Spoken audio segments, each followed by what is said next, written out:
It's 7 o'clock.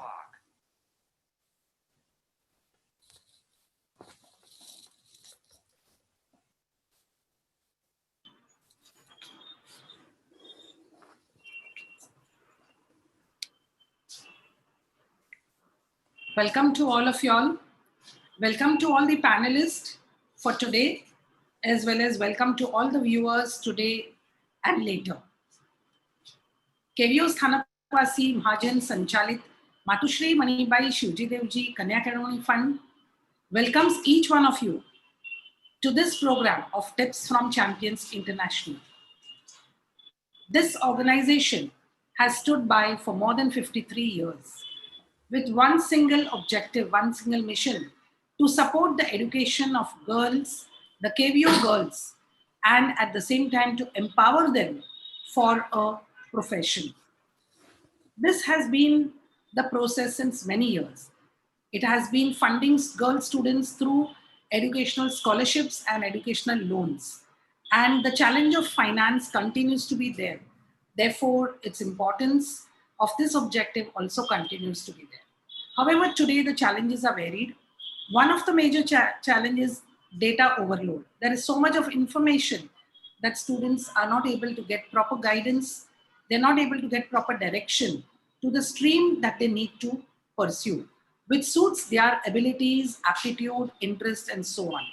Therefore, right after the 10th standard, after the child is from school, we hold career seminars. We do have Day with Professional where the students interact with professionals from academics as well as industry. They are able to meet professionals and they're able to ask their doubts and questions. We also conduct online aptitude test, offline aptitude test, and thereby the student is scientifically evaluated for her abilities and interest and her aptitude. Besides this, the career seminar and all that is an annual event and almost a day-to-day when it is related to one-to-one counseling. Besides that, we also run soft skill training programs in different parts of Mumbai. We do have them in central suburbs, western suburbs, central Mumbai and south Mumbai. These sessions have been very popular amongst women, especially who have lost an experience, lack in experience in higher education for several social or family reasons. At the same time, those women who have passed out from education, formal education, and not had a formal education for a very long time, these are also useful to them. Most importantly, we also have 3 projects. One of them is the BCSMA Merit Award, which has been instituted by the donor family, the family which has instituted this entire fund.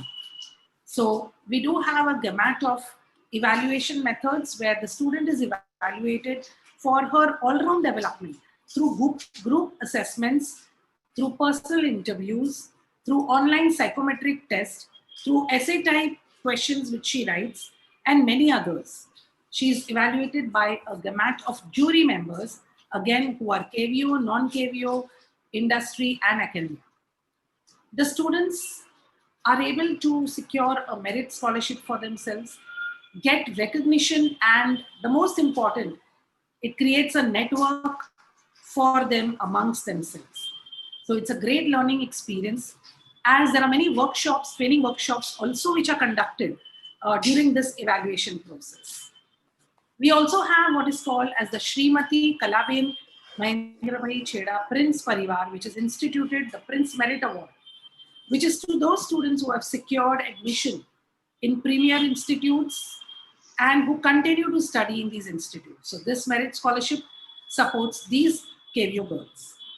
We also have the 3rd project, which has been instituted by Srimati, this is mainly Pramila Bain, Lakshmi Chand Kumarji Nanji Kenya Parivar of village Mari, which is instituted specially for those girl students who dream to go internationally for education. So financially, they are supported through interest-free loans. And this is also considered to be one of the very sought for, you can say it's a funded interest-free loan scholarship. So the students are able to go to different countries for their master's program. depending on their aspirations and their dream university and their dream courses. So all these three projects have been supporting excellence and bringing about excellence amongst the girl students. This lockdown period also was converted into an opportunity. There were many podcasts, many videos which were telecasted on training programs covering the 21st century skills, including digital marketing, e-commerce, many other programs like entrepreneurship. We also had sessions on Mandarin, languages like French. We had Sanskrit. We also had sessions on coding, app development, good parenting, infographics, LinkedIn account, the importance of business emailing, and so on. So there were many such sessions which have happened over this lockdown period. Saturday, Sunday began with the tips from toppers in the different streams after the 10th and 12th. And we then continue with the tips from champions, domestic at 4:30 on Saturday. And we have the international students at 7:30 p.m. on Saturday. We are really very happy to welcome all of them because they have shared their successful stories, their challenges, what are the opportunities they face, their vision with the rest of the audience. And this has given a very good feedback from the audience who have come with qualitative benefits to them. We also have on Sunday, Apna Time Aayega. This is basically the entrepreneurial journey, the journey of those who have dared to leave their MNC job with high salary and who have dared to dream for themselves, start their own enterprise. So we do listen to these stories. Some of them are beginners, some of them are established, some of them have a very, very unique story. Some of them may not have a unique story, but their journey is very interesting. So we also welcome everyone to participate in Apna Time Aayega. And the lockdown has definitely turned out to be a blessing in disguise for many who participated in all these webinars, all the videos of which are available on the YouTube channel, MMSD KKF. I repeat, MMSD KKF. So with these few words on Matushri Manibai, I would just like to say that we have a very strong support from trustees, office bearers, and committee members. And I certainly wish on behalf of everyone that do view all the videos and gain the knowledge that you wish to from these. And now I'm very happy to welcome our panelists for the day. I welcome all of you all. I begin with Kinnari Kalpana Vijay Satra from village Lakadia. Family lives in Goregaon and she herself is in California in the Redwood City. Welcome to you, Kinnari. And she comes from the pathology, the field of pathology. We also have Parita Bharti Suresh Savla from village Nani Tumri, family living in Chembur, and she herself currently is in Los Angeles. And of course, she's also done her engineering management. So she's going to talk her story. We have Poonam Kalpana Chunilal Gadda from village Halapur, family living in Mulund, who's herself from Greater Philadelphia, Pennsylvania. Welcome to you, Poonam. And Poonam basically has done her MIS and she will be talking from a production engineer perspective.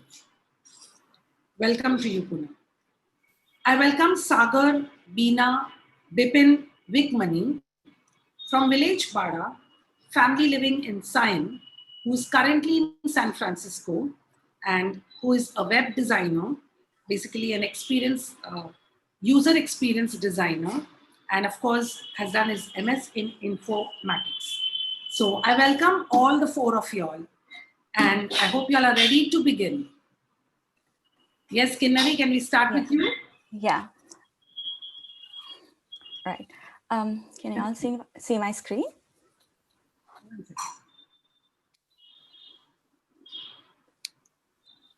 Yeah, you can begin. Okay. So thank you everyone for joining this evening. Special thanks to Shri KVO Stanakwasi Jain Mahajan, Matoshri Manibai Shivji Devji Kanya Khilavni Fund, and Ila Auntie for giving me this opportunity to share my journey this evening. Hopefully this helps a potential student who is contemplating whether it's a good time to study abroad or not. So I'm Kinari Kalpana Vijay Satra. I am from Gam Lakadia, and currently I'm living in Redwood City, California. When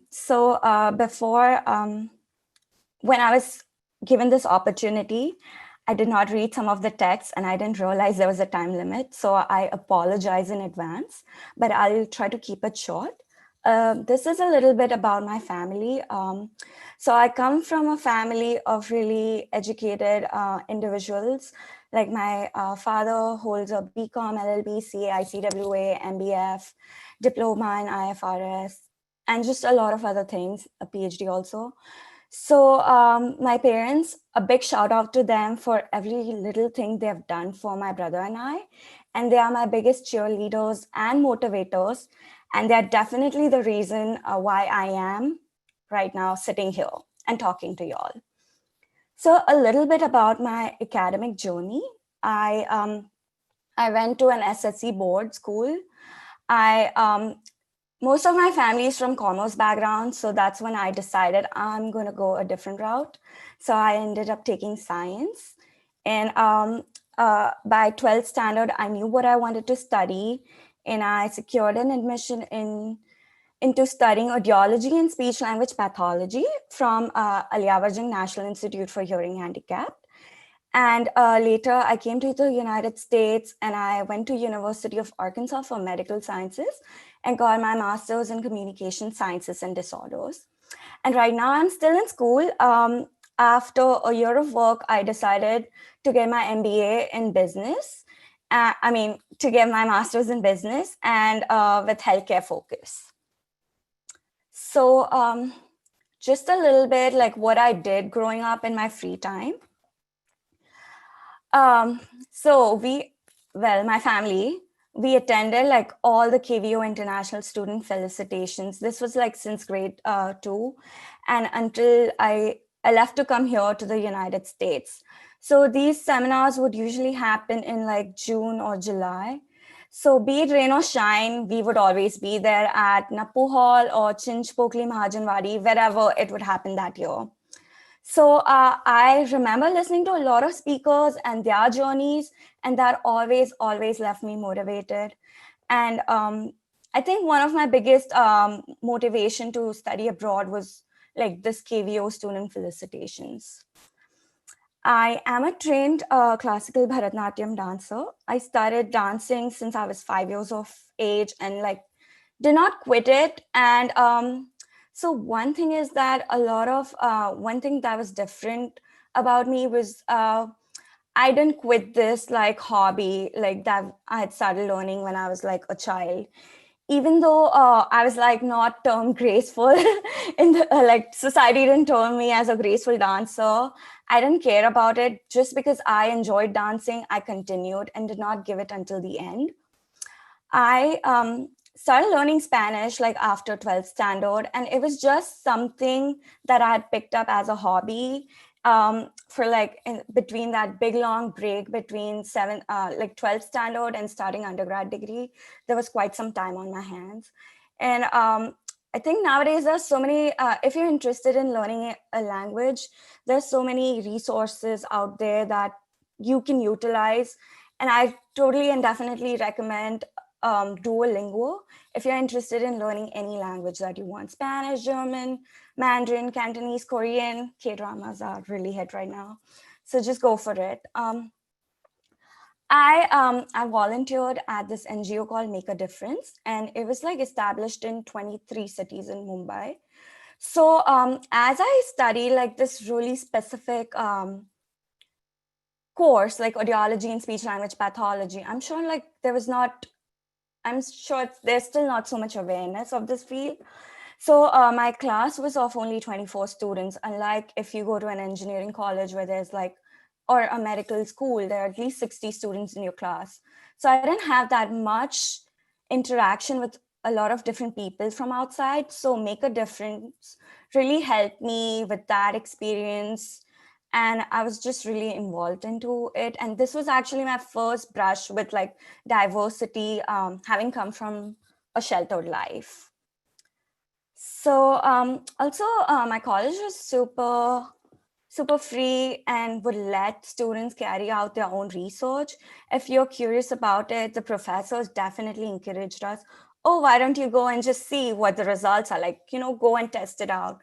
So I also took up some research and just something related to my passion, that was EDM and Bollywood music. So I did that.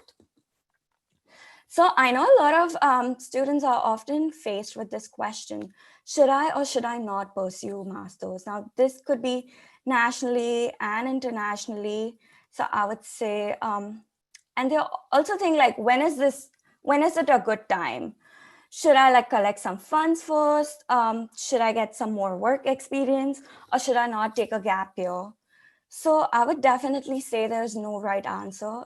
It's never too late in life if you want to go back to school and get your degree. Similarly, it's never too early to make that move or make that transition.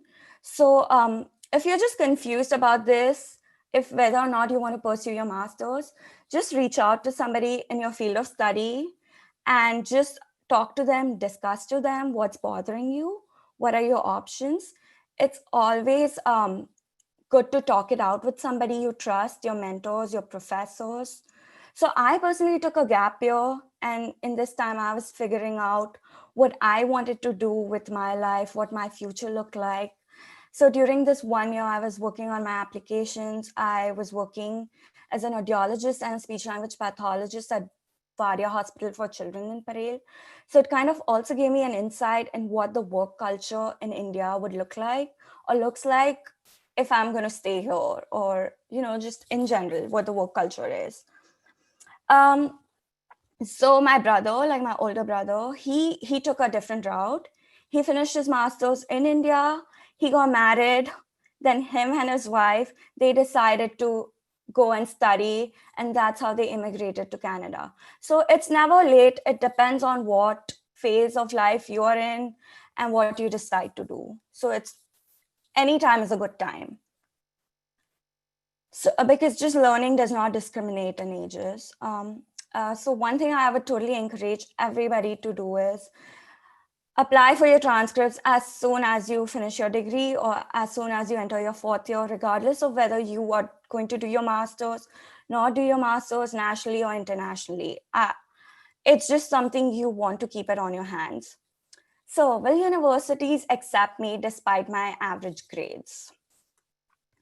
So the answer is definitely yes. I got accepted into Northwestern, which was like the top program for my field in the world.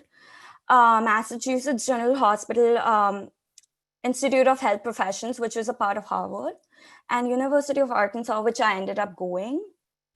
So I just want to highlight this one thing in my presentation is every single thing I did in my life made me who I am, and that's what I presented to the world, and that's what got me to these top universities. The universities did not discriminate me or did not just see me as an average Kinnari. They recognized my commitment to dancing. They recognized my compassion to helping the underprivileged.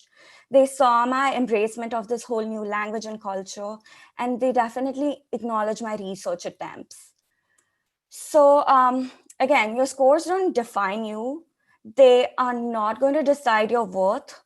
They are definitely not going to decide your life, and they have no business in minding your career choices. So you do you. So whenever I moved to University of Arkansas, it's in Arkansas, like a really unheard state, to be honest, next to Texas down south. My intention was to say yes to everything. That was just my big intention that I set before moving here. So I was the only international student. I worked as a research and a graduate assistant, and I subsequently got in-state tuition. And so as I mentioned, when I took my gap year, I kind of did my research as to what I wanted to study. I took this time to figure out my specific interests in the field of speech language pathology, what I really wanted to specialize in, and why coming to United States was a good option, and like why and what I was looking for. And what I was looking for specifically coincided with what the University of Arkansas had to offer, and that's how I made my decision.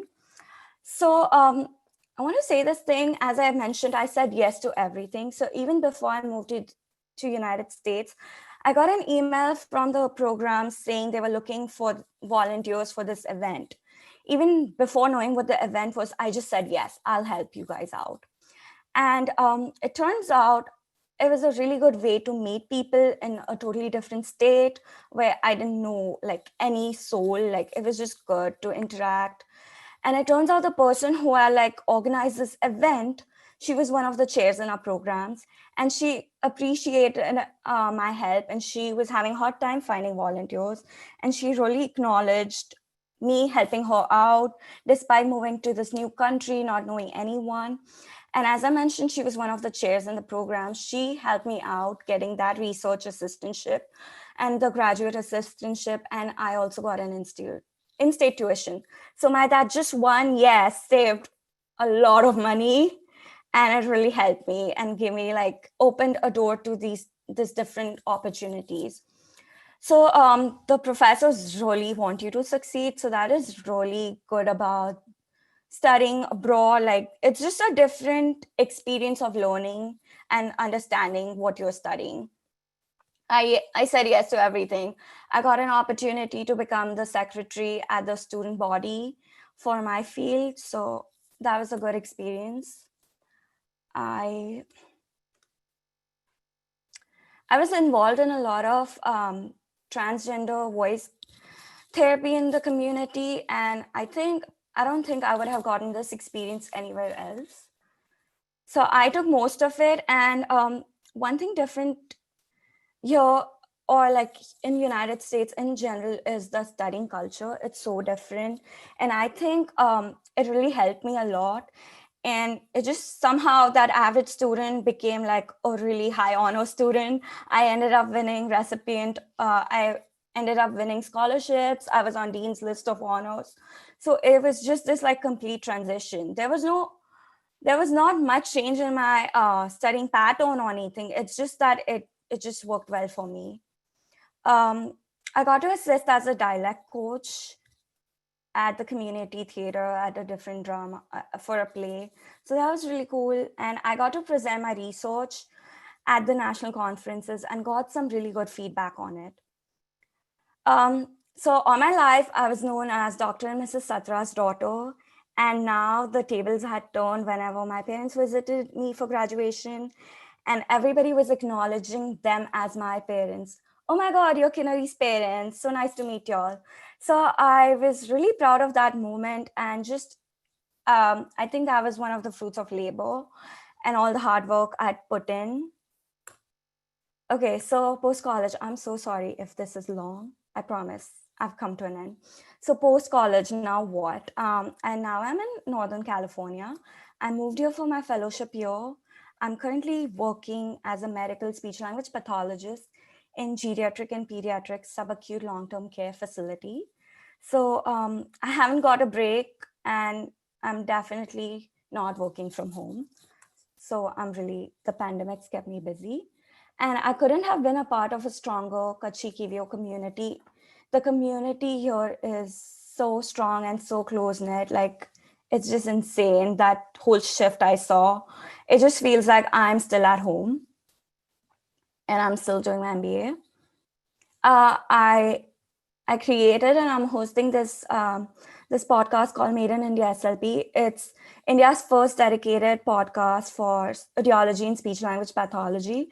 What I'm trying to do is trying to build the gap this bridge between India and the other Western countries, and trying to bring more diversify the practices that we are doing. I'm just trying to share my learnings with Indian community, essentially. And I'm still volunteering. I haven't given that up. I volunteer at the local library as a part of Project Read, and I've been doing this for like 2 years now.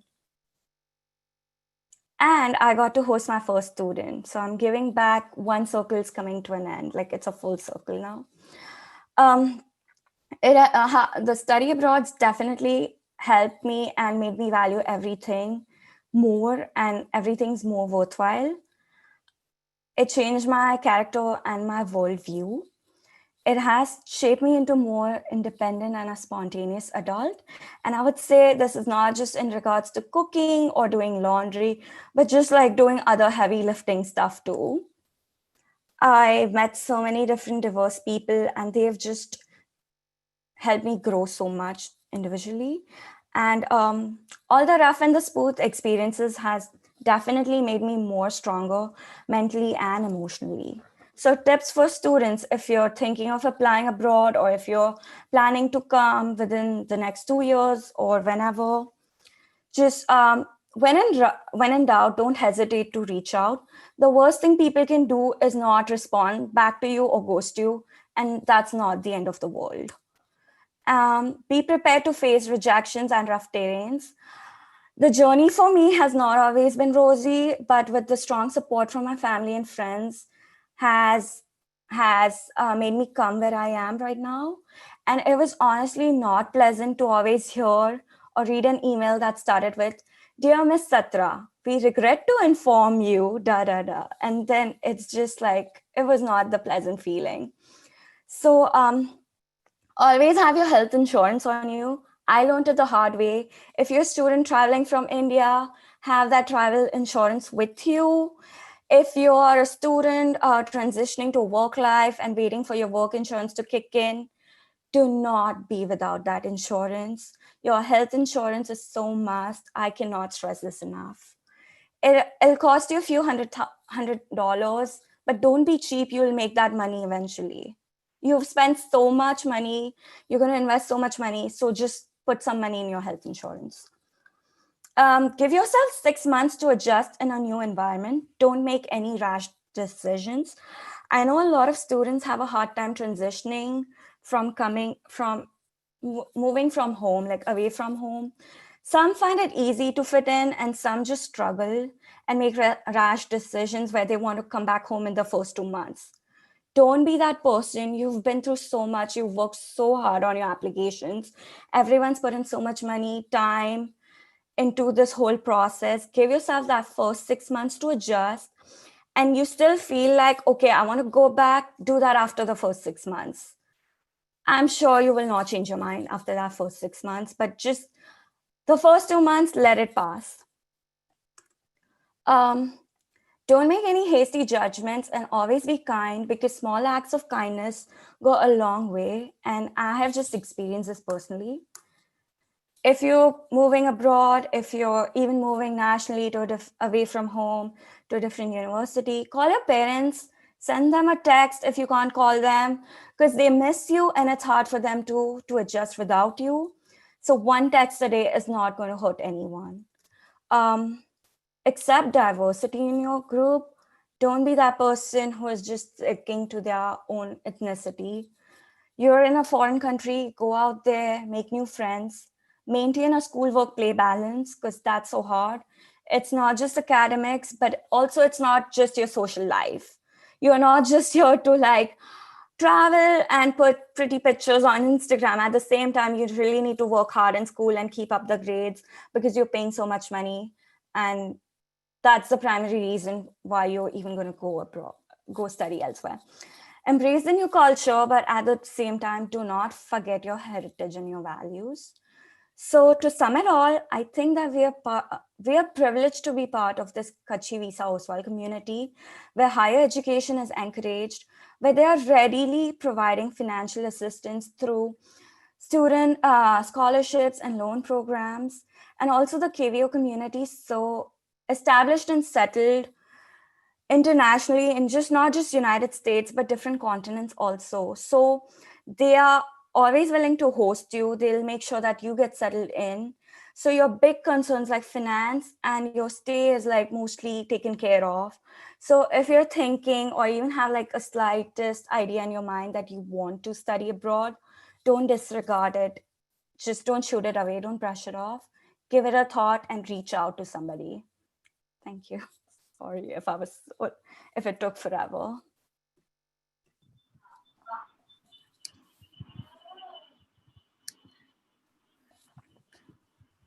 Yes, Kinnari, that was really nice. It was nice to hear the daughter of Dr. Vijay Satra. So in India, we still know him well, and therefore you will still be known by him, although you have achieved so much in life and you have presented it very humbly. We wish you all the best, Kinnari, and we'll come back to you with questions. Thank you. Yes, Parita, are you ready? Sorry. Yes, I am.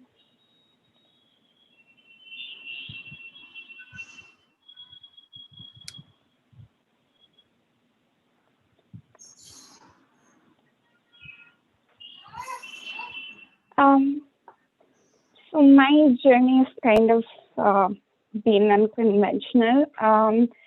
My name is Parita and I'm currently in Los Angeles, and I just want to take you to the most memorable experience that Can I you be have, which is louder? skydiving. Parita, be louder. Is this better?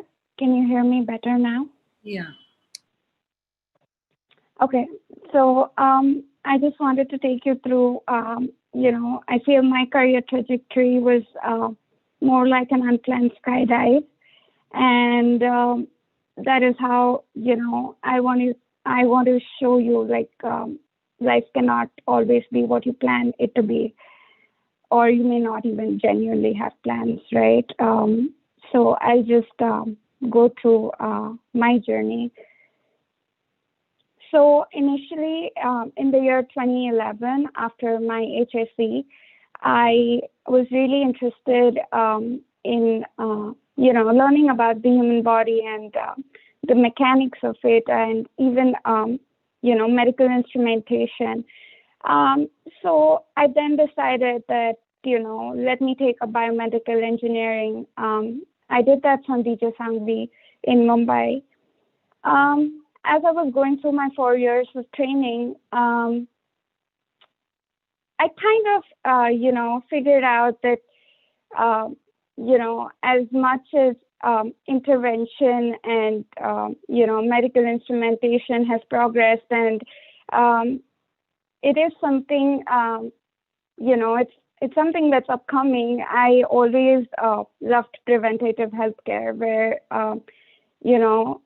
I thought your body had the ability to heal itself. It was not necessary to visit a doctor for a cold or a flu. It wasn't necessary to really have a device attached to you for monitoring everything, that happens in your body. I think your senses are sharp enough to do that for you. So, post doing biomedical engineering, I realized that, I probably did not want to pursue my master's, studying in the same field. And, it was something just personal to me that I wasn't super keen on doing the same, So that left me with a big question, because I invested 4 years trying to, figure out if this was what my career choice was. And our Indian education system is such, I don't think we get that opportunity to even, remotely close to dive into other subjects which are probably not really a part of your curriculum then, right? So I have seen that when people are doing their bachelor's here, they do get to, choose minors in like varied sectors. So they may be doing, something related to engineering as a major, but, there is no harm in taking psychology as an off course. There is no harm in doing arts as an off course. There is no harm in doing accounts as an off course, right? So they do get that experience, especially if you are not sure what you want to do ahead, The or you slide is haven't not even really explored. Parita, your slide is not moved. Yeah, I haven't transitioned it. So yeah, I just kind of took that time off. I took a year off. I took up random courses. I took up some courses in electronics. I took up some courses in accounts. I think they were not courses that were really related to my curriculum at that point in time, but I thought it was good to learn those things, just to see if I had some kind of, an ability to excel in those fields. Turns out in 2016, I then decided that, I want to pursue, after like talking to a lot of people and just figuring out that I needed more options, versus a very streamlined field for myself. I decided to pursue my master's in engineering management. Engineering management is again kind of known as a field where it is the master of none but jack of all trades, So you do get a lot of options again to choose here. It is not really, it is going to blend, as you can see. It is engineering and it is management, so it's going to help blend technology as well as management, and it is going to give you that opportunity to study both the fields. You get to do courses in business, you get to take up some courses from technology itself. So post this, all I would like to say is, even post that, I decided that, I wanted to really get into consulting and get into the top 4 consulting firms that are there. But life is, again, not how you plan it, right? I think because we are immigrants in the US, and it's not necessary. I did however hard you try to, maybe hit or nail the company that you really want to work for, it's not necessary it's going to come knocking at your doorstep, at least in the first go, right? It's not always necessary. So it is more important that, whatever opportunities you do get, you make the best use of them, because you have a certain timeline due to visas and stuff like that. When you are restricted, you don't have that bandwidth sometimes to really, just push for that one company. So I did want to work for the Big Four early on, but the opportunity that knocked at my doorstep was joining Savient. So that was literally my parachute, because after graduation, I was still looking for a full-time, and I think it was, you do get that 90-day period where you still have the opportunity to find a job. And it was literally in that second month of my 90 days that I got an opportunity to work as an operations engineer.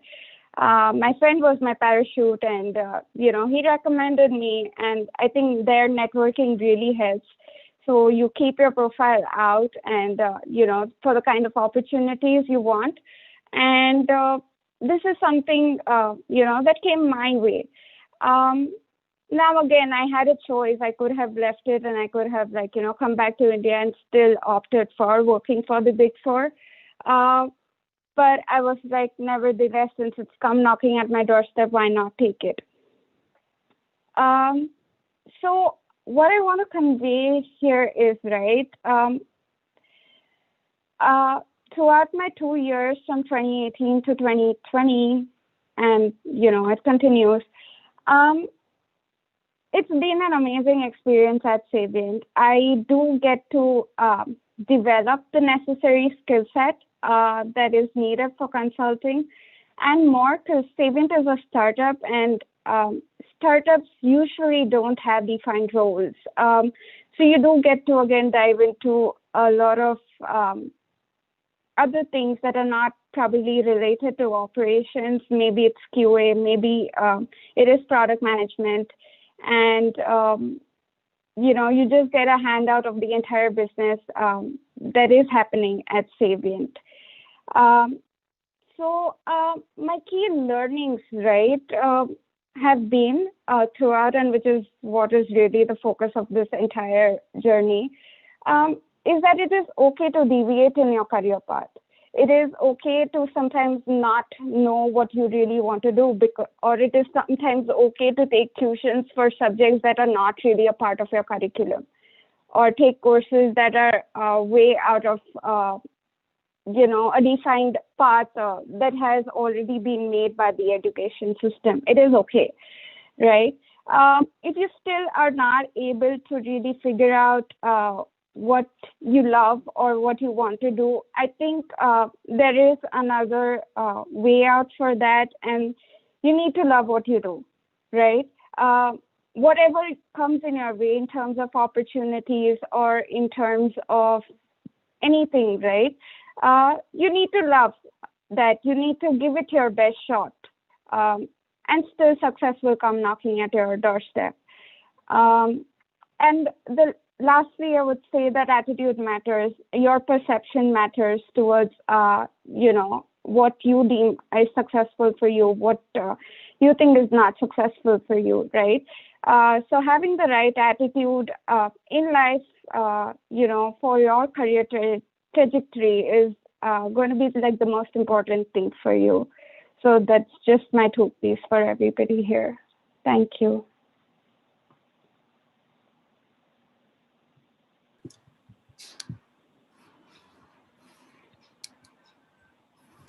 Thank you, Parita, for taking us through your parachute ride. And it was a very safe landing that we could definitely see so. And your decisions have mattered a lot. And we wish you all the best for your still newer decisions that you will be taking. Yes, Poonam, are you ready? Yep, I'm going to share that screen. Do you all see my screen? Yeah, it's fine. Okay. Good evening, Jai Jinendra, and good morning to everyone. I hope you all are safe and healthy and accepted this new Corona normal.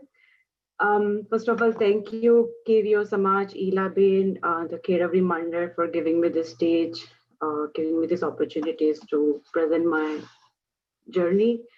I mean, this has been really wonderful, and I never expected that I'm gonna share my journey in such a way and on such a stage. So thank you. I am Poonam Kalpana Chunilal Kada. I'm from Greater Philadelphia here in USA. My office is in Delaware, Wilmington. It's a few miles away. My parents are back in India, in Mumbai, and I have my elder sister here. She is near to me. So let's just whip into my roadmap journey. So my journey began with in the 2006 when I passed my SSC, and I was in kind of a phase like every other students to decide my career from SSC onwards, like which field I should go. It was an era of, I guess, before 15 years back, it was an era of like CDE, like CA, doctors or engineers. We didn't have really a lot of resources at that time, and I don't think so many people were exploring different field like the people are exploring now, and with all guidance and with all the resource and everything. But yep, I decided to followed my elder sister's footsteps and decided to start my journey with going to the science.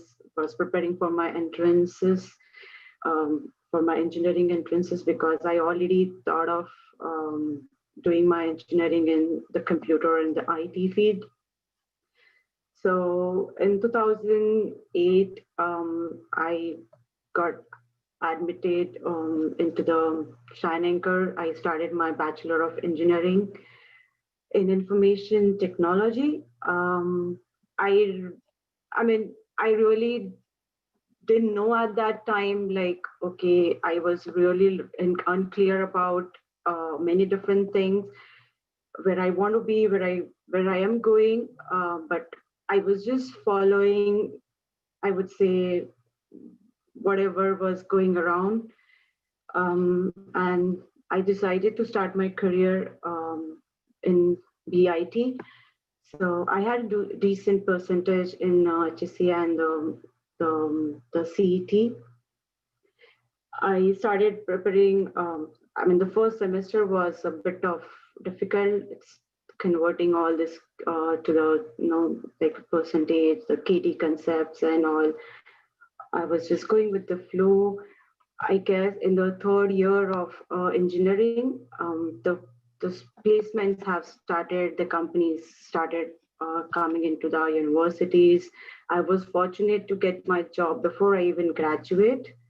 So the very first company came into was this TCS, and I was fortunate to place with them. I graduated in 2012 and started my career with the TCS in the same year. So during my undergraduation, I was, I guess, in the third or fourth years of engineering, I was seeing people around preparing for their master's journey, preparing for their entrances. But for me, I mean, at that time, I already had a job. I was happy. My parents were happy that I'm going to start my journey with one of the good top IT firm. So I really didn't plan this master's journey from the beginning. But I would say it is very important to have your goal set and plan accordingly ahead of the time, like what you want to be, what do you want to do it. So if you have that plan, it's just gonna make your journey a little more smoother, a little more better. But I was just in my world, and I mean, I just started my career with the TCS with the 3 months of initial training back in Coimbatore. Then that was like my first time stepping out from my home, from Mumbai, and out of my comfort zone. But that was again like a 3 months of the short period outside of my comfort zone. So yep, after training, I was assigned to one project, was my US based client. It's one of the used to be like top the top retail firm back in US. This is Toys R Us. So I guess from the day one, from my in project, I somehow got connected with the US culture, because from the day one, by knowingly or unknowingly, I actually started knowing the like the US cultures. In like I was talking to the people, I was working in my US time zone, I was exploring the places back in US. So it was just going with the flow. I guess in the third year, I guess after 2 years, I completed in TCS. Somewhere I was just in a like a phase of deciding like about my career ahead. Okay, what I want to be now, because I somewhere after 2 years I knew like, okay, I have an interest in this field, or like I don't want to go into the programming. I don't want to be a developer. I am something that I like to playing around with the servers, with the infrastructures, and where I want to explore and like you have a lot of things, a lot of technologies nowadays. The way it's been changing, you just have to cope up with that. So at that time, I was like, either I might just think about giving a chance to different company, or learning learning more in my field, same in India, or I just maybe try giving myself an opportunity to go out of state and maybe explore myself from there. So I also had a few bunch of friends who already started preparing, who was here, who got settled down, and um, like that little motivated me. So I was like, okay, let me just give myself a chance. Like it's nothing bad in giving me a chance. So I was literally started preparing for my entrances like a GRE and TOEFL with my full-time jobs.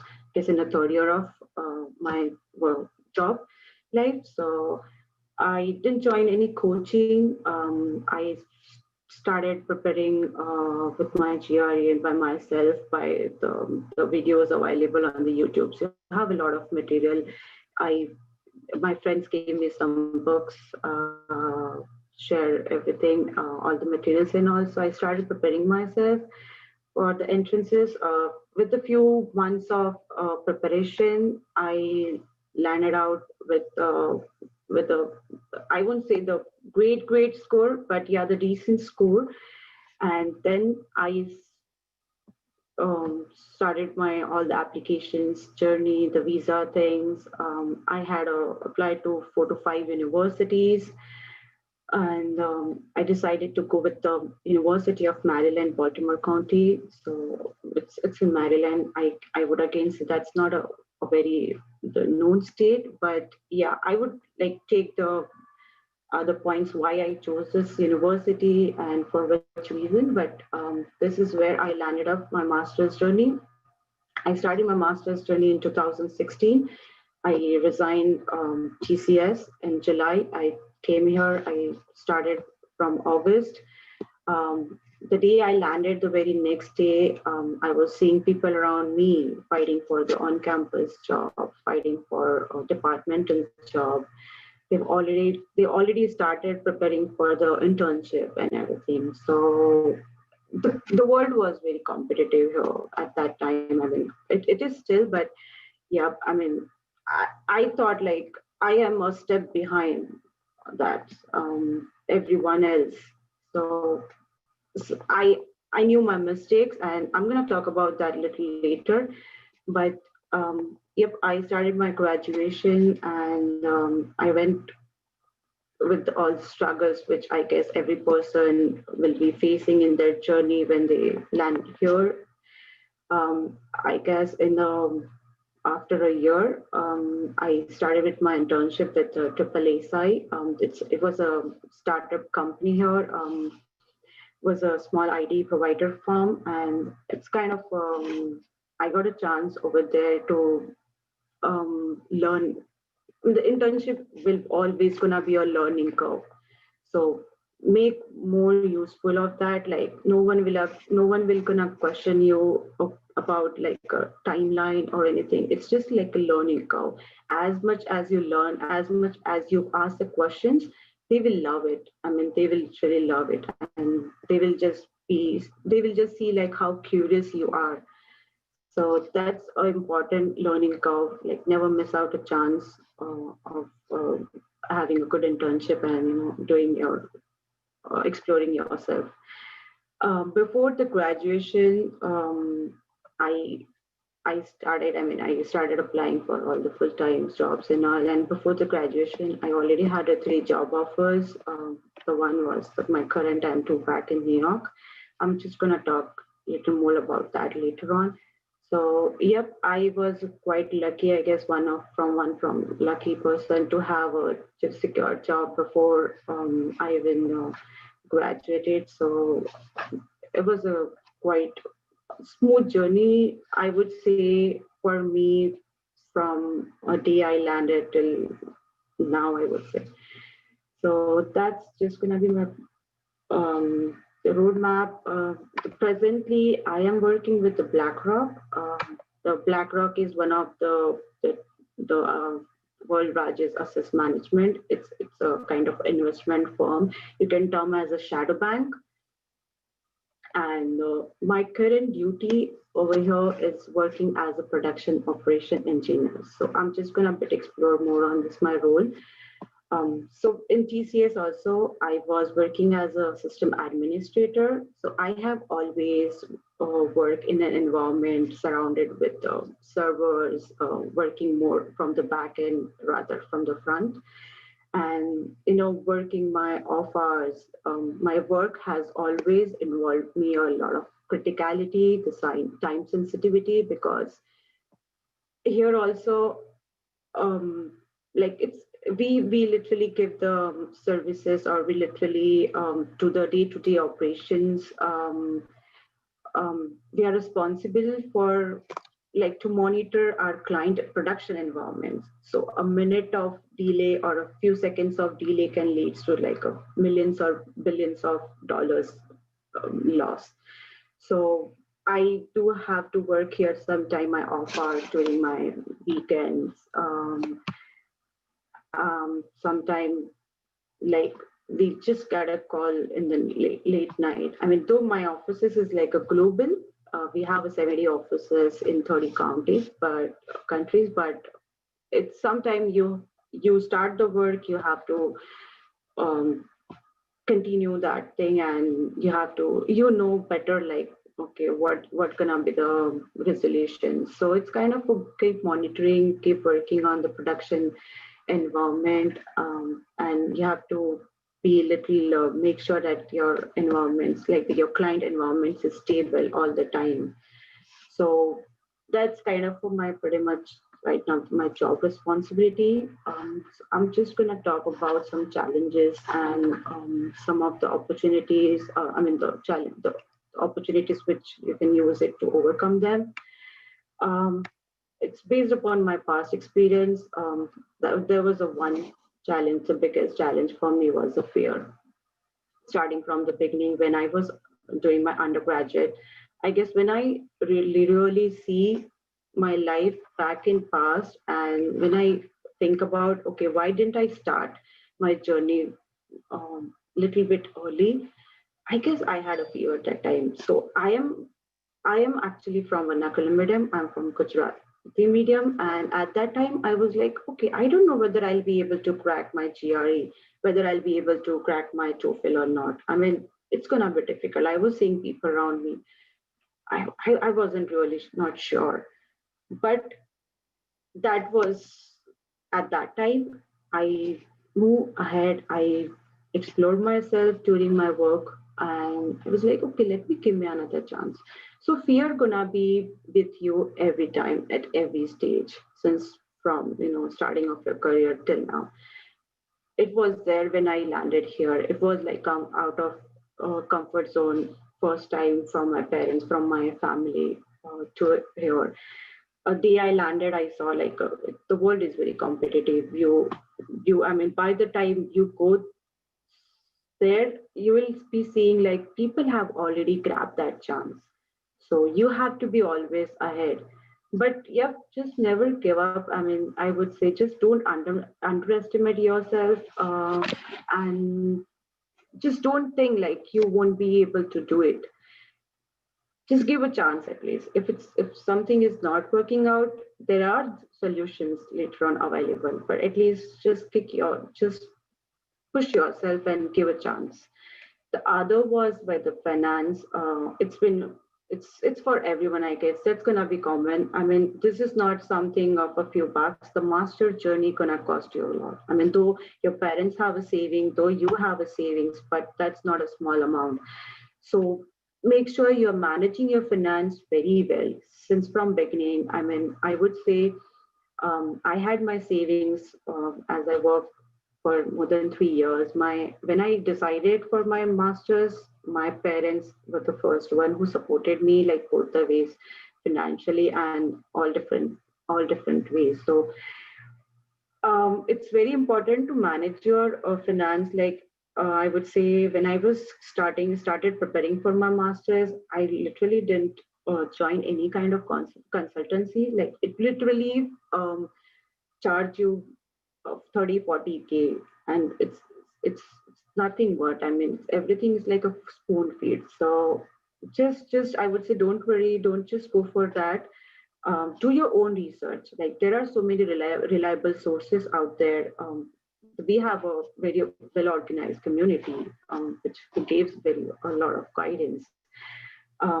So again, like while applying for the applications again, I decided like, okay, I just don't want to go and do the random applications and just, waste my few bucks. I mean, I've seen people applying for like 15 to 20 universities.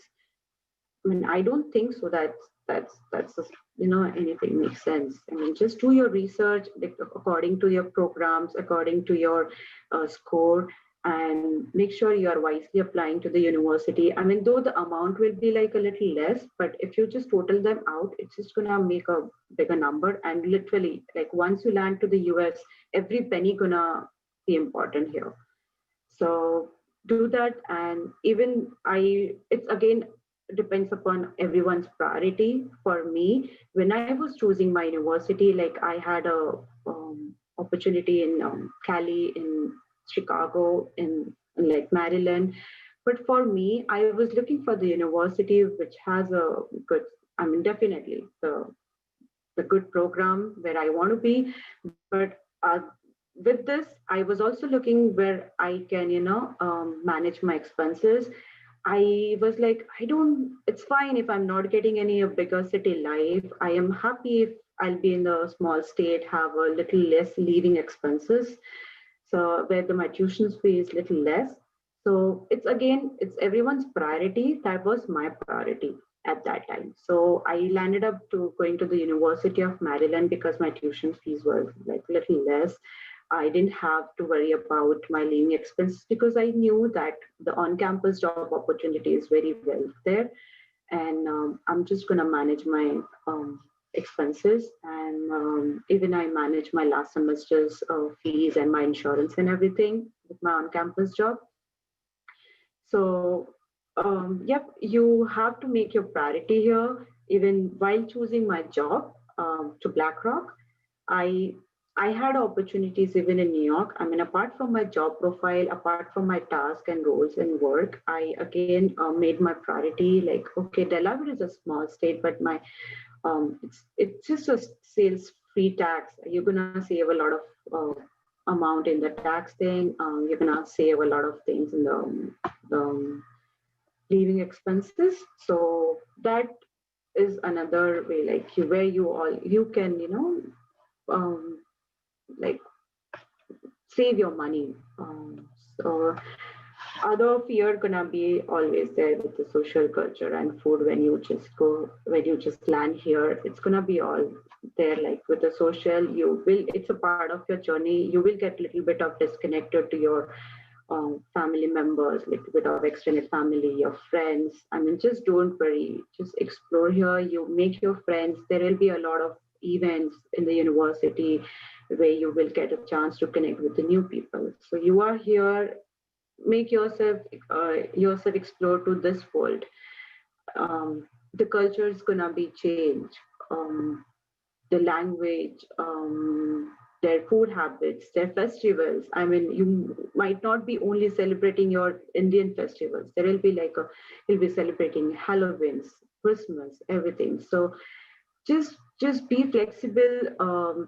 Just don't try always be sad. Okay, why I'm not back in India? I'm not celebrating this, or why I'm not getting that kind of delicious food. You have to be a little flexible when you are here. So just be prepared in your mind. You're coming a long way. So that's gonna be a huge change, and the major will be like academics. So this is why you are here. All this will be like there, but you have to make yourself, okay, this is my priority and this is why you're coming to here. So you have to put all your hard work with your smart thing, and you have to manage time very well. Without the time management skills, you won't be able to crack anything here. Like you have to be organized very well. You have to be ahead of everyone. As I said, like when I came here, I mean, I was literally was kind of a newbie. So for outer world, I mean, I was seeing here people around like was already knew like how to manage their chores, how to manage their living with the other people. So you have to be very well prepared for this. The academic here, let me just give you a few more elaboration on the academics on the next slide.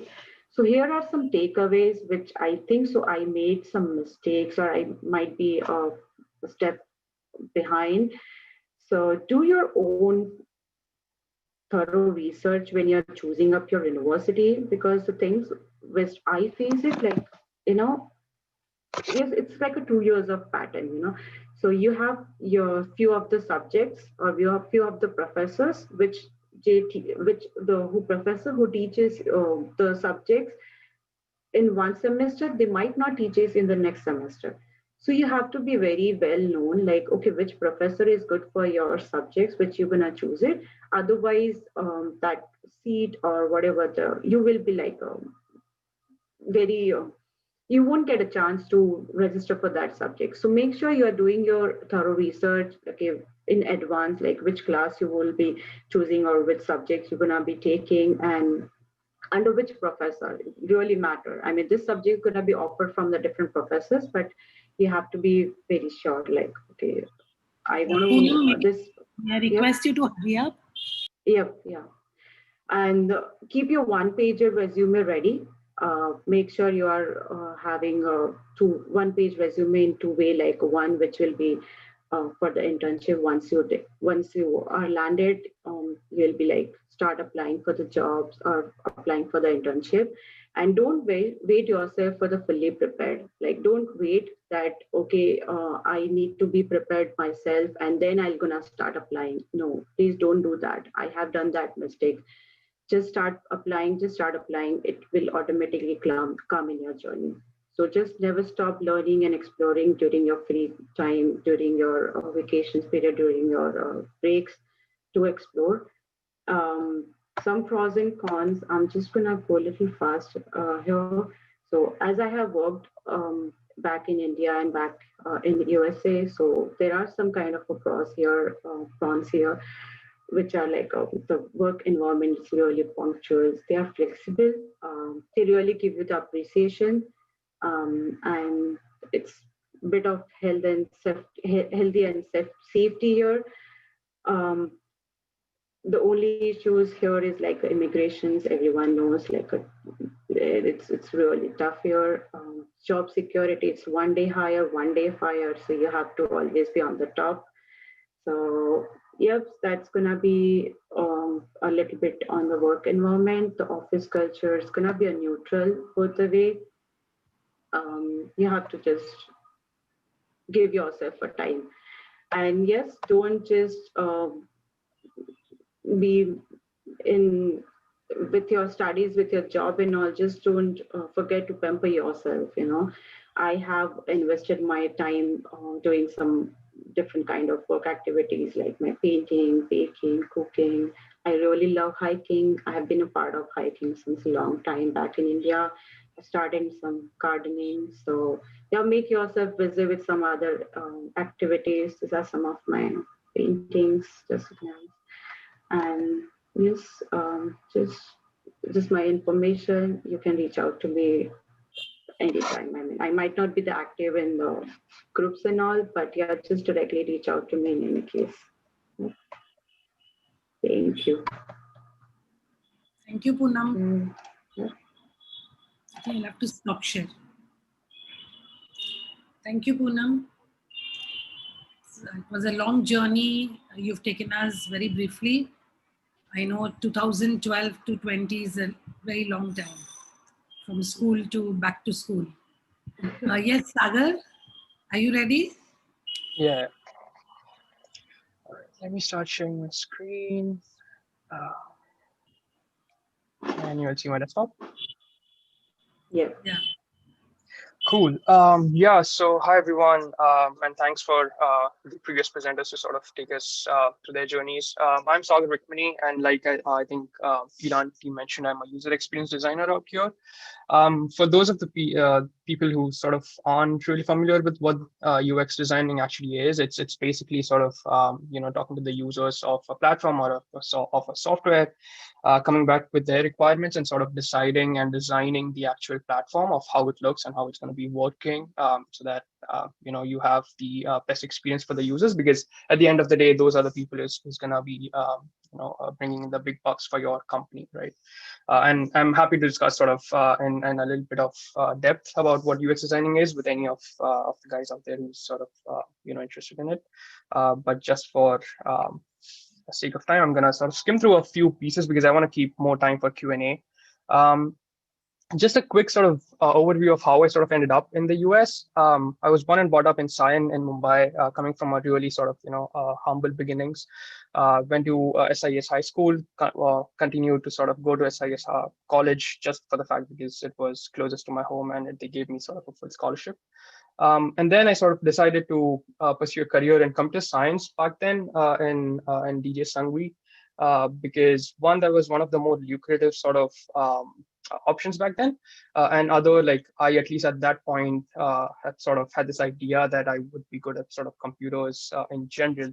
But that's not how sort of life works out. And I think even a couple of presenters sort of said that you sort of deviate from your initial plans, and that's pretty much okay.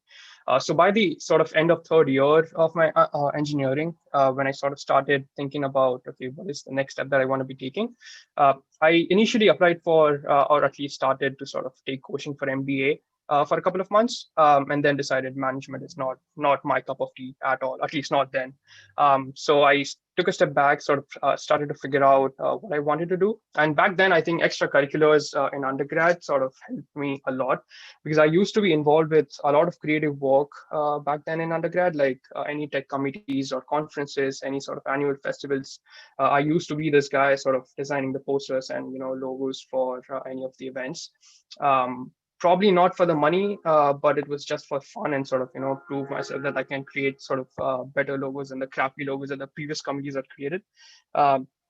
And that's when sort of I decided to marry this creative gene that I had with the technical background that I'd been sort of getting from undergrad, and started sort of applying for GRE. Took my first ever flight for the first time. I was sort of on a plane and I was sitting in there for 26 hours. Landed in Los Angeles, went to UC Irvine, got my master's in informatics. And then sort of through the the normal struggles that people usually have in the US, you sort of go through your master's, land with a sort of a job. I got an internship as a UX designer at Marketo, which was in San Mateo, California. Then we got acquired by Adobe, and then I just recently moved out of Adobe and joined Amazon like 3 months ago.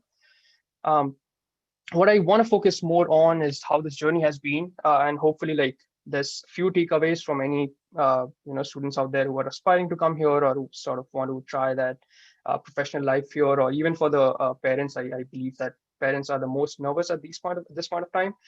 So just to sort of imbibe some confidence in that things are going to be turning out okay.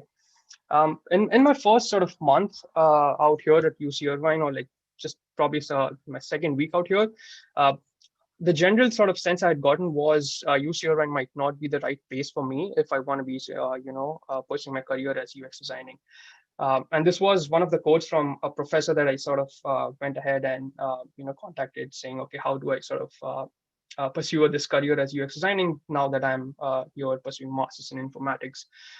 And to hear that this is not the right place right in the second week for a guy who's spent 26 hours on a first flight coming to Los Angeles, and then betting a lot of their parents' money on this sort of stunt, was a real panic moment and sort of a self-check to realize that, had I done my analysis right, was I in the right place or not?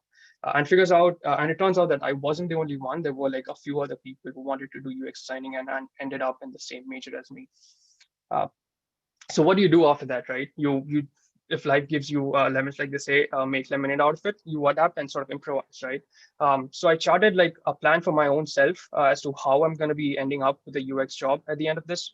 I started sort of involving myself in a lot of lab work and a lot of places or projects and courses where I'd be able to sort of focus and sort of create that portfolio and bring that experience of what UX designing actually is. So you just start with that. By the end of third month, I had some sort of plan in my head saying, okay, these are the things I'm going to be following, and this is how I'm going to be ending up with a job offer at the end. I did a lot of sort of teaching assistant jobs. I did reader jobs, and I also sort of ended up with an internship at sort of summer of 2017, which was like my 9th month here. But you also need like that stroke of luck with a lot of your hard work to sort of start your career, right? You need someone to sort of take a bet on you so that they believe in you that you'll be good at this job. But it's not about relying entirely upon that. You also need to put in those slog hours. You need to sort of put in those long hours, right? And attitude definitely matters into how you handle these situations. And that is how I sort of first landed this internship of UX designing at Marketo. And this was my first ever sort of professional job outside of any freelancing work that I'd done. I was sort of just thrown into the deep end of the pool, and then you just start learn to how to swim. You don't get those professional trainings in any of the colleges, I believe. By the end of second year, I sort of had impressed Marketo team pretty much to a point that they had no option but to offer me a job. And this is where they sort of also underballed me. As per, if you look at like market statistics, they weren't like paying as great. As any of the sort of big four companies. But then one of the biggest reasons they sort of stuck with me was that I was a good culture fit. And this is where I sort of want to emphasize to anyone who is aspiring to sort of pursue a career here is that you need to sort of project your true self out there. You need to project your true brand out there, because a lot of the times it's not about your skill set. It is also about how well of a piece you are who fit in the company's puzzle, right? It's about how well you gel with the people out there. And trust me, I've built like such strong sort of relations out here because I've been able to sort of be lucky to work with some amazing people. That my ex-manager at Adobe and like some of my teammates know more about my personal life than a lot of my so-called friends. So you need to be sort of true to yourself because you're going to be spending at least 8 hours a day a week with these people, which is more than 50% of your waking life of a week, right? So you need to sort of create that brand, create that persona that people are going to be attracted towards you. And by the end of sort of fourth year, I sort of figured out that it was time to move out of Adobe, even though I sort of loved working there. And the sort of a short story I'd want to share is that at first I sort of got an offer from Amazon. I accepted it. I went back to Adobe's and then I asked from manager saying, okay, this is what they're going to be offering me. They also tried to sort of up their offer, right? So I went back to Amazon and said, okay, I'm not coming to Amazon. And this is where things turned out in a pretty dramatic way that the day I sort of rejected, the next day the recruiter sort of reached out saying the director at AWS's AI branch wants to have a chat with you. And I sort of had that phone call with him. And turns out that they were sort of, that I'd done so well in the interviews that they sort of wanted to pursue with me a little bit more. And they came back with a second offer at Amazon. And if you're sort of familiar with Amazon's working culture or their working style, they never negotiate with anyone, right? So to have that kind of tussle going on, it definitely felt sort of great to have like Adobe sort of fighting for you, to have also Amazon fighting for you. And for a kid who started at first month at UC Irvine, scared shitless about like what he's going to be ending up, and then sort of getting underballed when he first got his offer, to then getting an offer from Amazon, and I was able to sort of make that base salary triple in like less than 3 years. It was really a satisfactory moment, right? You know that your work is worth it. And this is also sort of a lesson for whoever's coming in, is that always be hopeful, put in those long hours. Like I think a lot of the people have already said it, that don't just give up. It's all about the attitude, right? You need to sort of, if you have the will to sort of achieve the goal, you'll find the resources to do it. And once you do it, results are going to come your way. Just be patient. Yeah. So just something to sort of chew upon, food for thought, as I sort of wrap up my presentation here. Things that I wish I had known before, things that I have learned through this journey, and things I hope that you do keep in mind. The first definitely is be smart about when you say yes and when you say no. You don't want to be the guy who says, Saab Salam and no to everything, right? You don't want to be that guy. You also don't want to be, saying yes all the time and have people roll all over you. You need to be smart enough to analyze stuff. The second is be mindful of your surroundings. And this is not me saying cross the road carefully or walk carefully. It's more about being open to what's going on around you. At UC Irvine, I had a pretty sort of strange case of where my own roommate was going through sort of a mental depression kind of phase, and things turned out pretty drastically terrifying. Like he took like some major steps. So it was my own roommate, and I was never able to catch it, right? And you are in a country all alone by yourself, and you've got just friends around you. So you're not in this alone. Just sort of be mindful of what's going on with other people around you as well. Be empathetic towards them and sort of, help each other out whenever you can. Second is be confident, but also be humble. Like they say, "Name te saune game." I guess it's definitely important to not sort of be arrogant douche out here. Be humble. Everyone's sort of coming through the same journey as you have. Keep that in mind. Empathize with people, and yeah, just project that out there. Another one is think about financial growth as soon as you can. So as soon as you sort of pay off your debts or get your first paycheck, start thinking or start learning about how to sort of invest it and how to sort of grow that money. Because like it or not, it is a capitalist world out there. Money is not going to buy you happiness, but it's definitely going to pay your hospital bills when it comes, or health insurance, like I think Kinnari mentioned. So just start thinking about that, be practical, and at the end of the day, if money is not going to grow on itself and it's just sitting in your bank account. So I wish someone had told me this sooner, but yeah. The last one is just create your own brand. Create a brand not based on false advertisements. Don't sort of be out there projecting wrong stuff about yourself, because you're going to be attracting people depending on what you project. So just be loyal, never not be sort of unfaithful to yourself. Create that brand so that people want to work with you because they want you, not just because they have to, right? So with that, I just want to wrap this up and leave some time for question and question answers. And yeah, feel free to reach out to me. You'll find all my contact details out there on that link. Happy to discuss more on UX designing. Happy to discuss more about my journey as well. But yeah, thanks really for having me and listening to me.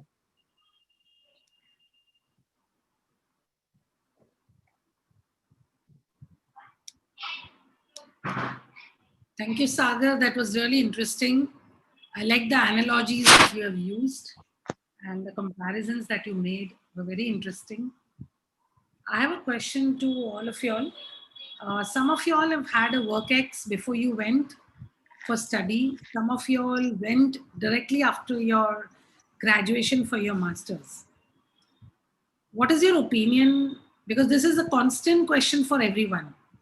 Is it good to work in India and then go for master's, or is it okay to go there and then look out for the jobs after your master's or internships during master's?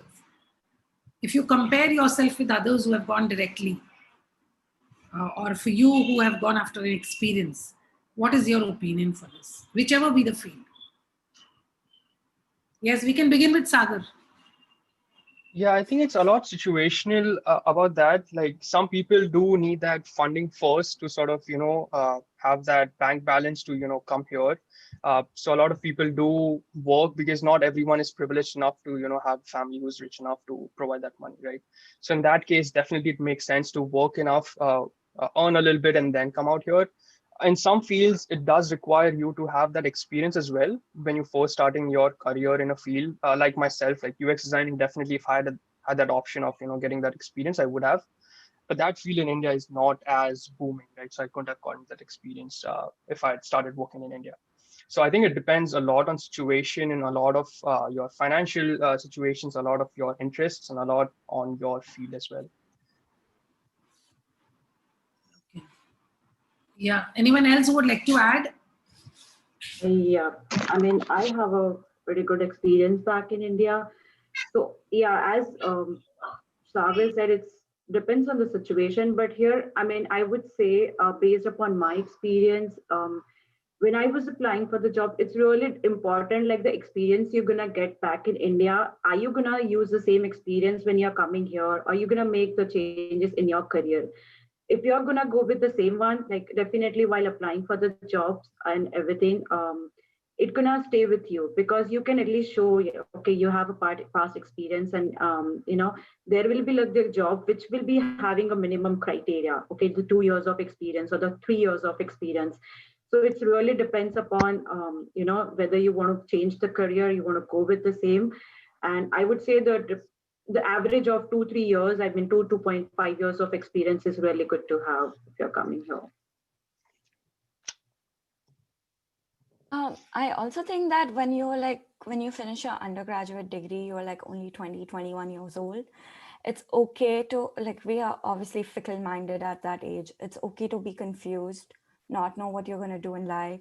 So maybe just taking that time off, starting to work, experience the work culture is also something to look out for. Like, for me, it was not a lot of time off. I was just trying to experience what was out there, what my special interests were, and what I wanted to specialize in. So if it's your field of study, say computer science, like if you're gonna go do grad school, you're not just going to do your Masters of Science in Computer Science. There's so many different things out there. So maybe like Sagar figured it out early in his like 4th year, 3rd year that he wanted to do UX designing, but like there are so many people out there who don't know what they want to do next. So maybe that experience can help them. But again, it's on you. If like some people want to take that time off for financial reasons, some just want to take it out for personal, like, just other reasons to figure out what they are doing. So as I mentioned, there's no right answer. If you know what you're doing, you just go straight ahead. If you don't know what you're doing, it's okay to just take a step back, analyze what you want to do, and just figure out. That's good. There are some messages which I'll just like to mention here. Dr. Shilpa Shah, who's been a regular follower, Professor Asha Zala, who have been a regular attendee. We have also Shri Vinesh Mamania, who's a trustee. They've all sent messages, and of course your family and friends have sent immense messages for all of you. My question to you all is that did this work experience in India or the co-curricular that you had in India, did it help you all in securing your admission in a university that you would like to be? Did it help you all to go there? It definitely built your SOP strong, like based upon your past grades in SSC, HSC, your experience. It's definitely boost up your SOP. But yep, it's all depends upon. I mean, sometime I have seen like the people who have scored less in GRE or less in the entrances exams getting the university. So again, the university will be having their own criteria, okay, which things they should focus on, just concentrate on the TOEFL criteria or the GRE criteria, or they should give the motivation. I mean, they should just motivate the students who will be exploring other field also. So it's really yep. Yeah, I think in my case as well, I think my career, sorry, yeah, go ahead. No, go ahead, Sagar. Yeah, I was just saying, like, I think my career definitely ended up where I am because of my extracurricular activities. Like, it started with a pirated version of Photoshop back in college, and I ended up working for the company who made Photoshop, right? So I had made a full circle all because of the extracurricular activities out there. So it definitely sort of shapes you up and shapes your career as well. It's not like all about academics. Yeah, that's true. My question to y'all is, right now in the pandemic situation, all of y'all are working from home. And it is obvious because y'all have all been given time to work from home. Some of y'all up to June, July, August, y'all have been given that kind of a period. So what is your state? Because you may have dreamt of coming to India in between, but that wouldn't have happened. And then it may not happen for one more year of uncertainty. So what are your views towards that? How would you be able to express? How do you take that reality with you? I just want to put this out there that right now, even though it's a pandemic, we are really fortunate and privileged to even have a job, because just having that job in this state, in this time of pandemic, is so vital. And also, um, like, obviously, it's not just us that our dreams of coming to India are shattered. Like, there are so many important other events that people out there in the world are missing, like just so many other things. So just my not making that trip to India is not going to change the world for me. But at the same time, like, as we've seen, like, there are so many bakers, like, people are exploring that side of themselves that they never took time to groom. Like, people are baking, people are gardening, people are like traveling, trekking more, doing self-check. Like, it's just a perfect time to just think about the future. If you've never financially planned before, it's a great time to just start reading Rich Dad Poor Dad. Or just, if you're an introvert, it's a perfect time for you. If you're an extrovert, there are Zoom parties. Like, today evening, like, the Bay Area Kachivi South Soil community is doing like a Garba night. So there is always these ways to stay connected. So personally, for me, I don't know, like, there's so many other, like, people's graduations that they're not able to attend. And so for me, like, I'm fortunate that I passed all that in my like, it's all done. My parents were able to come, and like just things like those. Yeah. Sagar, you Yeah. want to say something? Mhm. Or Yeah, you no, go I by think the I same? just want to echo. No, it was pretty much the same, but I think the only additional point is that it's important to surround yourself with like people to help you through this. Like it's a lot difficult for people, who don't have, let's say, even if you don't have a roommate, for example. I have like two amazing roommates to sort of help me get through this. You need like a good support system out here as well. So just anyone who's coming in, if you have any pandemic in future again, surround yourself with decent people and decent human beings. Uh, and yeah, technology is always there, right? Like Kinari mentioned, you have that Navratri, the Garba night virtually happening. So you, it's fine to not make that trip to India. Just call your parents twice a day. It's fine. Good coping up. Parita, I have a question for you. My question to you, Parita, is what is your vision for the KVO community back in India? What are your suggestions?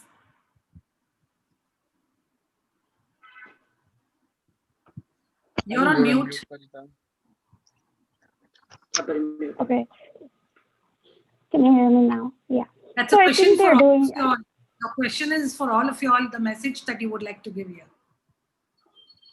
Yes, so I think Parita. they're doing a wonderful job of connecting people and giving them an early exposure to, our lives and our situations, right? I hope they can take back something and also, I think, carve their own journey, because that is the most important thing. They don't have to necessarily do what any of us have done. They can do something that's completely third party, and I think as long as they're happy, I think they're going to be successful, and they're going to bring out more new stories that we are happy to hear. Yeah. Yes, Poonam, we'll hear a little from you. Yeah, I mean, you guys have always been on the top. Like literally, heads off to you. Like since I know I was starting from my high schools, like in giving the books. Then I've been masters, giving the entrance fee, loan, guidances, get together. So yeah, Poonam, your voice, definitely. I think, is given away. Can you guys hear me? I mean, I don't know. Am I audible Yeah, now? now it's fine. Yeah, I Yeah, mean, now you're audible. you guys have always been top on giving the guidance to all the students and their parents in all the field. I mean, I know you gave the introduction on this, like the way you are utilizing this corona situation, the corona time for each and every one, and this is really nice. I mean, it's up to you guys, really. Thank you so much. Sagar and Kinnari, you have any message to give? Not anything different from what Poonam and Parita already said. I think the Samaj has been doing wonderfully well out there and even out here. Like, I mean, the community is so tightly knit here. I wouldn't have expected that before I sort of, left India. You have these WhatsApp groups going like, buzzing all the time. And I don't particularly contribute to any of it, but I just listen passively and get any inputs I can on different things of life. Uh, but yeah, just thanks a lot, and just keep doing what you guys are doing. It's been amazing. I just want to add some little, like when I was just preparing for this presentation, I had few of my friends around who are from different Samaj, like though living like a Jain, but like from different Samaj, and they literally told me like, yeah, your Samaj is like a quite active, and they really help you all. I mean, it felt really so good. Like, even the KVO is like a known outside of our Jain community, and they knew like what are the activities and how. The things you're managing and how the way you're guiding the people out there. So it's really felt good to see hear them from them. So it was very nice meeting all of y'all. Kinnari, you want to say some last words? I feel like, how we are working, like how you guys are sitting in India and doing so much for all the students in India who can go travel abroad, study abroad. At the same thing, like I have this vision that as a community, we should do the same thing from this side, where all the second generation American Indians, KVO, second, third gens, like they have this opportunity to go back to India, see what India has to offer. So that our roots are not lost in this whole transition. Like we are doing such a great job over here also, that our Jain community is so strong. But at the same time, I always have this fear, what if like the roots are lost? What if that kadha recipe is lost in the transition? So yeah, but yeah, we're doing such a great job like that. I still have my telephone directly. We'll make sure all together that the roots are not lost. Yes. Yeah, for sure. Yeah, the KVO directory, it's like a Bible. I'd like to thank all of y'all for the wonderful evening spent, for the good sharing that y'all did about your own life, about the challenges that y'all faced, the learnings that y'all had, the vision for yourself. And we, on behalf of KVO Sanapasi Majan Sanchalit Matushri Manibai Shivji Devji Kanya Keramani Fund, wish you all the very best. And I also thank each one of the viewers on YouTube. Thank you so much. Yeah. Thank you. Thank you for listening to us.